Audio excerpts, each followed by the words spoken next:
Welcome back to the Ed Show. Something inside me tells me that this is the biggest story of the day. I hope my instincts are wrong. Today, the Supreme Court rejected a challenge to Citizens United and threw out a Montana law that goes back to 1912. What the Supreme Court did today was basically tell individual states that they cannot limit corporate spending in any state or local elections. It's the second wave of Citizens United. And you may have to wonder if we have lost the country. And I'm serious about that. Have we lost America? The voices of America are going to be squashed by the corporations. The Supreme Court ruled against a Montana law designed specifically to prevent corruption. Montana's Attorney General Steve Bullock, he argued that states should be allowed to write their own laws on corporate spending. 22 other states in America agreed. New York's Attorney General said today's decision ignored a state's interest in protecting their democratic process from the threats posed by unlimited corporate spending and campaigns. In other words, democracy took another hit today, a huge hit. The Supreme Court wiped out over 100 years of Montana law designed to prevent corruption. Now, think about this. The Supreme Court said to the folks of Montana, you know, you folks up there on the plains, you haven't been doing things right for the last 100 years, so we're going to straighten you out. The other side likes to talk about government takeover. You know what this is? This is a government takeover. It's the Supreme Court imposing its hard right-wing view on a single state in this country. Now, it means progressives no longer have a fighting chance at the state level to battle corporate money and, of course, corporate influence. There is no guesswork about what this means because we have already seen the early aftermath of Citizens United. At the national level, well, we have seen how much the Republican super PAC money has dwarfed Democratic super PAC money. At the state level, outside money helped Scott Walker outspend Tom Barrett by a score of 7-1. Every week brings more news of the Koch brothers' influence in state politics. A few days ago, they raised another $400 million from fellow billionaires. I guess you could call it the Wild Wild West for corporate interests. Now, in Montana and North Dakota, the oil companies will be free to elect the best lawmakers money can buy to deregulate everything so they can do whatever they want to the environment. That's the way it's going to go. Now, that's just one example. Now, in every state in this nation, local issues can now be micromanaged by conservative billionaires who can pour money into every race at every level, from state houses to local judgeships. Let's turn to Montana Governor Brian Schweitzer. He joins us tonight. Governor, great to have you with us. You know, I know you're a positive guy. I'm a positive guy. You've been in business. I've been in business. I'm trying to find the silver lining of something that's positive in this ruling. I mean, they have told you in your state, you know, for 100 years, you folks have had it wrong up there. We're going to make it right so corporations can come in and just spend anything they want to spend in elections. What's your gut instinct and your feeling tonight, Governor? Well, over 100 years ago, it was two copper kings that owned all of Montana.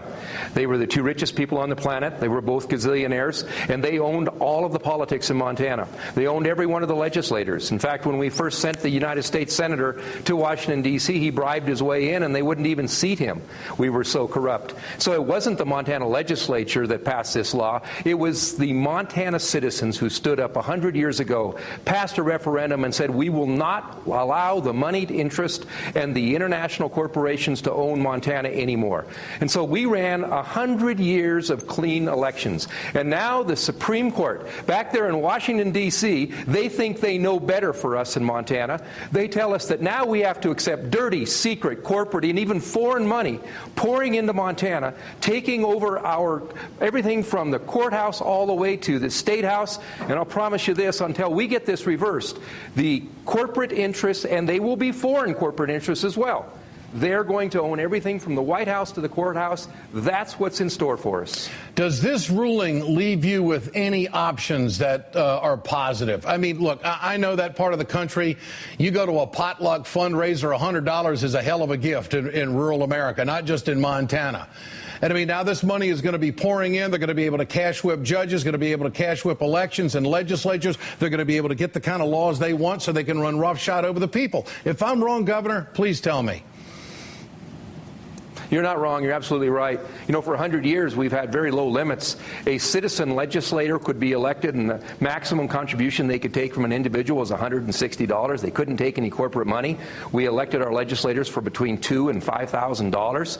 That was really a citizen legislature. We've had clean elections in Montana. And now the corporate interests, and they will be international corporate interests, because there are many international companies involved in the natural resource business. They're going to pour their money right back into Montana, and they're going to buy the cheapest government money can buy. Well, that's a cheap government because, of course, the media markets in states like yours, you know, it's pretty easy to buy and pony up. No doubt about that. Now, the states joining Montana basically urged the Supreme Court to consider how fragile the democratic process is in these state and local elections. Does this ruling really cripple the democratic process? Give us your future crystal ball. What does this mean? Well, it's still one person, one vote, and that's what they'll tell you. It's still one person, one vote, and just because we're giving corporations the same rights as persons, we're not giving them a vote. But let's face it, money is power. Money buys television advertisement, and if you have enough money buying enough television advertisement, you can sway the election. Not just sway, you can buy the election. And so there's not going to be the other side of the story. So today we have two-party system. Well, in the future, we'll have a two-party system as well. The corporate party and the corporate light party, because anybody who stands up to the dirty corporate, secret, even foreign corporation money, they'll squash you like a bug. The big pharmaceutical companies, the military-industrial complex, the insurance companies, if anybody stands up to them, they'll drop $1 million or $2 million or $10 million, whatever it takes, and they'll just put you right out of business. And that voice for the people will be lost. The second wave of Citizens United. I think we lost a little bit of America today. I hope I'm wrong. Montana Governor Brian Schweitzer, thanks for joining us tonight. Now let's turn to E.J. Dionne, MSNBC contributor, Washington Post columnist, and author of a new book, Our Divided Political Heart. Well, that's the perfect title for this story. I tell you what, EJ, I think this ruling is more damaging than the first one, because this one tells states don't even think about trying to do anything different than what we've got on the federal level, and the voice of the people is gone. What do you think?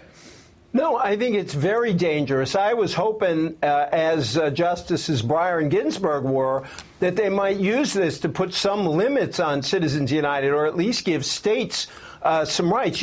These conservatives talk all the time about how much they care about states' rights. This decision is corporate rights, yes, states' rights, no. You talk about elitism, and Governor Schweitzer really made this point very well. I mean, you got a bunch of legal theorists on the Supreme Court telling a state that has had a system that worked for 100 years that they've just got to cast it aside because it doesn't fit with their theory.